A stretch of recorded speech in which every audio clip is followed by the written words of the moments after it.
दिशा देने का काम करती है।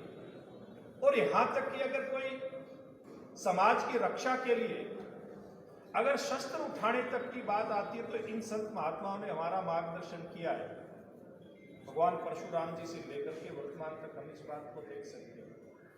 और जब हमारे देश के अंदर कभी ये जरूरत होती है कि जीव की रक्षा के लिए किसी को आगे आना है, केवल जीव नहीं वनस्पति तक के संरक्षण की बात हमारी संस्कृति ने कही है।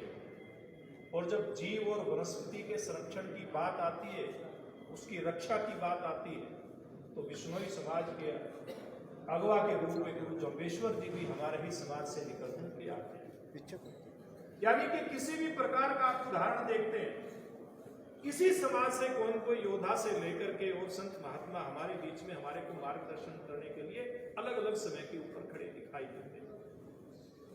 लेकिन वर्तमान का जो दौर है, वर्तमान का जो समय है, जिस प्रकार से दुनिया के अंदर एक दूसरे से आगे बढ़कर के निकलने की होड़ दिखाई देती है, उसके अंदर आज इन सब संत महात्माओं को अगर सारा समाज इकट्ठा होकर के याद करे तो निश्चित रूप से जिस प्रकार के समाज की जरूरत है, जिस प्रकार के मार्गदर्शन की समाज को जरूरत है, वो मार्गदर्शन हम लोग प्राप्त कर पाएंगे।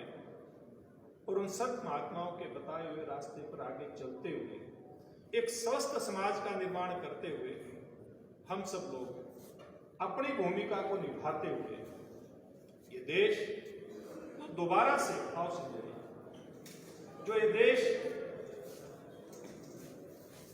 दोबारा से कहीं कहीं इस दुनिया का मार्गदर्शन करता हुआ दिखाई देता है, तो निश्चित रूप में हम सब लोगों की जिम्मेवारी बढ़ती है। जो वो सरकार की भी जिम्मेवारी सरकार ने समझी है। और मुख्यमंत्री मनोहर लाल जी के नेतृत्व में पिछले 8.5 साल से हम लोग देख रहे हैं कि अलग अलग समय पर अलग अलग समाज के जितने भी इस प्रकार के महान पुरुष हुए, उनकी जयंतियां सरकारी स्तर पर मनाने का काम शुरू हुआ है और उसका परिणाम भी निकलता है। उसके कारण से समाज में कहीं कोई दिशा भटकाव की जो गुंजाइश दिखाई देती है, वो सारी की सारी इस प्रकार की गुंजाइश खत्म होती है और समाज ठीक दिशा में चलता हुआ हमें प्रतीत भी होता है। आज उसी कड़ी के अंदर संत धन्ना भगत जी की जयंती का जो कार्यक्रम धनौरी गांव के अंदर रखा गया है, मैं उसी को कामयाब करने के लिए, उसी को भव्य रूप देने के लिए आप सबसे प्रार्थना करने के लिए आपके बीच में उपस्थित हुआ। और एक बार कहीं कहीं जो चर्चा शुरू में चली थी कि भाई धनौरी गांव ही क्यों चुना, वो चर्चा आज भी प्रेस के साथियों ने कुरुक्षेत्र में मेरे से की थी। मैं एक बात ध्यान कराना चाहता हूं कि धनौरी गांव ही इस कार्यक्रम के लिए क्यों चुना गया। ये गांव आप सबकी जानकारी के लिए ये कैथल जिले का और पंजाब के बॉर्डर के साथ लगता हुआ गांव है, बहुत बड़ा गांव है। इस गांव के अंदर एक खास बात जो है, ये जिला इसका कैथल है लेकिन विधानसभा इसकी नरवाना पड़ती है। और एक बात और है, इसको हम छोटा कुरुक्षेत्र भी कह सकते हैं। इस गांव के अंदर अलग अलग जो मत पंथ को मानने वाले हमारे समाज के नागरिक हैं, उनकी प्रेरणा से और केवल गांव के सहयोग से 35 मंदिरों का निर्माण इस गांव के अंदर हुआ है। इस गांव के अंदर चाहे वो धार्मिक संस्थानों का निर्माण हो, चाहे पुराने तालाबों के संरक्षण की बात हो, उनके पुनरुद्धार की प्रकार का कुछ सामूहिक काम करने की बात हो, इस गांव के लोग सरकार की तरफ बाद में देखते हैं। पहले समाज इकट्ठा होकर अपनी व्यवस्था करते हैं, काम को शुरू कर देते हैं, बाद में कुछ सारी व्यवस्थाएं खड़ी करते हैं।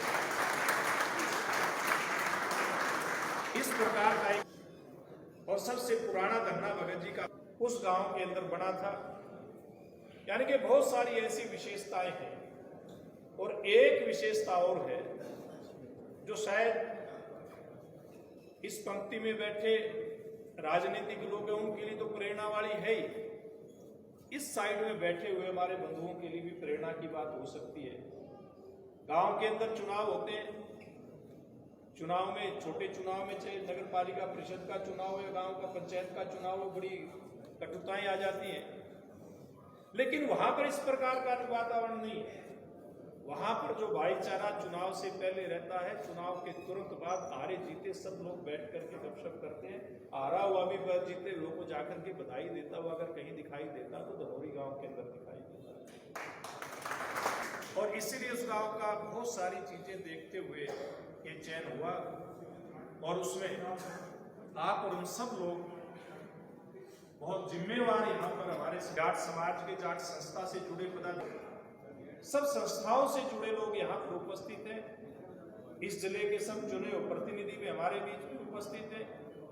तो आइए हम एक संकल्प लेकर के आज की इस बैठक से चलते हैं कि जब इस प्रकार के वातावरण, इस प्रकार के समय में जब समाज को, सब लोगों को इकट्ठा होकर के आगे बढ़ने की जरूरत है, मुख्यमंत्री जी ने एक पहल की है कि हम सब मिलकर के संत महात्माओं का सम्मान करते हुए उनकी जयंतियां मनाएंगे और हम ये समाज पूरी तरह से अपने देश को आगे लेकर के जाने के लिए एकजुट है, इस बात का हम लोग प्रमाण देंगे। तो वो कब दिया जाएगा? जब इस प्रकार के जब मौके आते हैं, हम एकजुटता के साथ एक इस प्रकार का हम संदेश देने में कामयाब हों। और वो मौका है 23 अप्रैल को हम ज्यादा से ज्यादा संख्या में धनौरी गांव में पहुंचे। वैसे कार्यक्रम 3 दिवसीय है। 21 तारीख को धन्ना भगत जी की जयंती जिस दिन है, उस दिन गांव धनौरी के अंदर सुबह हवन यज्ञ से इस कार्यक्रम की शुरुआत होगी, बाद में भंडारा होगा और शाम को एक इस प्रकार की भजन संध्या जिसमें धन्ना भगत जी के बाल्यकाल से लेकर के संत धन्ना भगत जी तक की जो उनके जीवन की यात्रा है, उसके ऊपर एक भजन संध्या का आयोजन 21 तारीख को शाम को होगा। उसमें चलने वाले जो लोग हैं उन्होंने तैयार की है और इसी प्रकार से 22 तारीख को भी कार्यक्रम वहां पर रहेगा। 22 तारीख को भी भंडारा होगा।